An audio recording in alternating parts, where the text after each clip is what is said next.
Here's why I don't recommend retinol and what I would recommend instead. For those of you who follow me for a while, you'll have seen this before. The skin has 4 usable versions of vitamin A. Retinol palmitate or retinol esters, retinol, retinal, and retinoic acid. And it's a pathway. Whatever you put on the skin ends up as retinoic acid because the skin converts it into it. It's the only receptor we have, retinoic acid receptors. So all of them end up there. Now, this end of the spectrum, retinoic acid, super strong, more inflammatory. This end of the spectrum, not particularly strong, not inflammatory.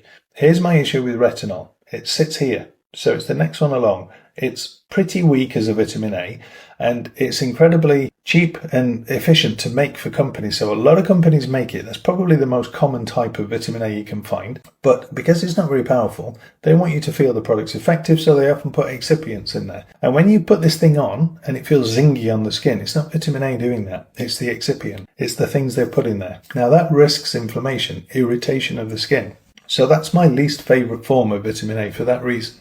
Retinoic acid is the strongest form, yes, but it's also the most inflammatory. That's why it's prescription strength only, tretinoin. And I'm not talking about people with medical conditions, I'm talking about skincare here, basically for everyday skincare product use. If you want to go with tretinoin, once you're established on it, fair enough, but in the early stages it's going to cause inflammation. So go this way if you want to have quicker, faster results, but bear in mind you need to do it in a way that minimizes the inflammation, which often means landing in the retinal area.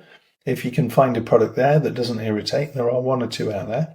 But here's something to bear in mind you might not have thought about. Retinol palmitate, retinol esters, the weakest form, if you like, of vitamin A. Surprising fact, it's the skin storage form of vitamin A. You're speaking the skin's own language if you use retinol palmitate.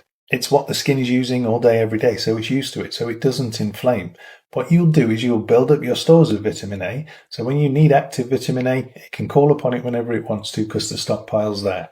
So I don't much like retinol. I am okay with retinol if it doesn't irritate. I definitely like retinol palmitate. Be patient, takes longer to work, but you're speaking the skin's language.